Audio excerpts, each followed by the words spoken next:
I now give the floor to India for exercise of right of reply. India, you have the floor.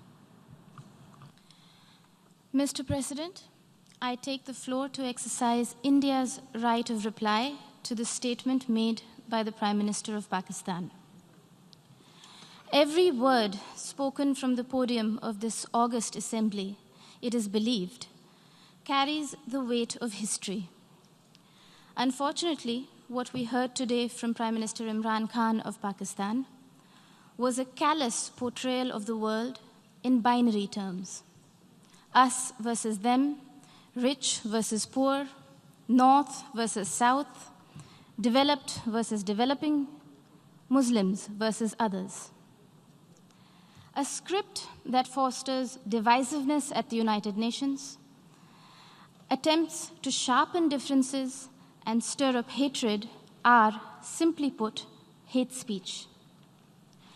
Rarely has the General Assembly witnessed such misuse, rather abuse, of an opportunity to reflect.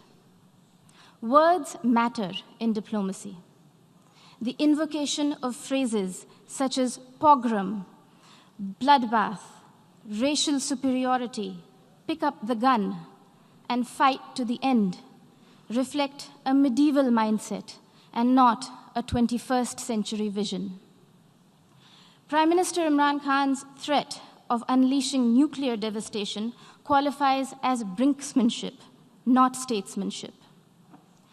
Even coming from the leader of a country that has monopolized the entire value chain of the industry of terrorism, Prime Minister Khan's justification of terrorism was brazen and incendiary.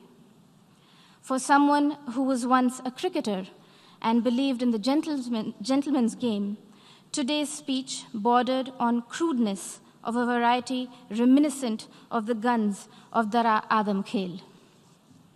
Mr. President, now that Prime Minister Imran Khan has invited UN observers to Pakistan to verify that there are no militant organizations in Pakistan, the world will hold him to that promise.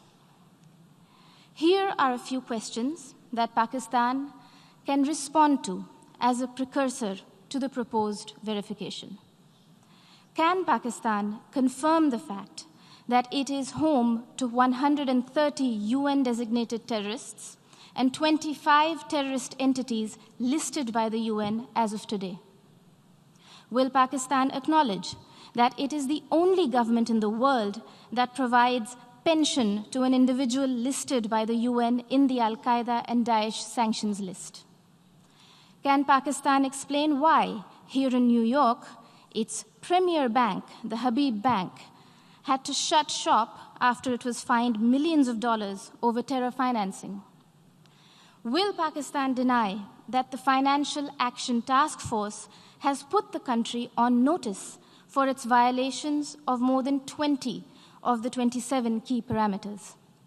And finally, would Prime Minister Khan deny to the city of New York that he was an open defender of Osama bin Laden? Mr. President, having mainstreamed terrorism and hate speech, Pakistan is trying to play its wild card as the newfound champion of human rights. This is a country that has shrunk the size of its minority community from 23% in 1947 to 3% today, and has subjected Christians, Sikhs, Ahmadiyas, Hindus, Shias, Pashtuns, Sindhis, and Balochis to draconian blasphemy laws, systemic persecution, and blatant abuse and forced conversions.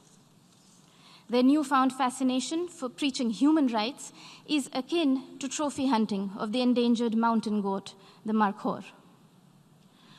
Pogroms, Prime Minister Imran Khan Niazi, are not a phenomenon of today's vibrant democracies. We would request you to refresh your rather sketchy understanding of history. Do not forget the gruesome genocide perpetrated by Pakistan against its own people in 1971 and the role played by Lieutenant General A.A.K. Niazi. a sordid fact that the Honorable Prime Minister of Bangladesh reminded this assembly about earlier this afternoon.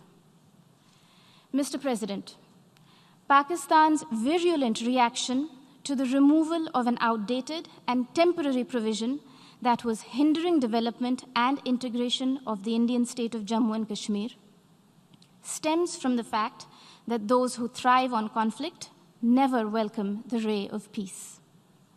While Pakistan has ventured to upstream terrorism and downstream hate speech there, India is going ahead with mainstreaming development in Jammu and Kashmir. The mainstreaming of Jammu and Kashmir, as well as Ladakh, in India's thriving and vibrant democracy with a millennia-old heritage of diversity, pluralism, and tolerance is well and truly underway, irreversibly so. The citizens of India do not need anyone else to speak on their behalf, least of all those who have built an industry of terrorism from the ideology of hate. I thank you, Mr. President. I thank the representative of India for her remarks.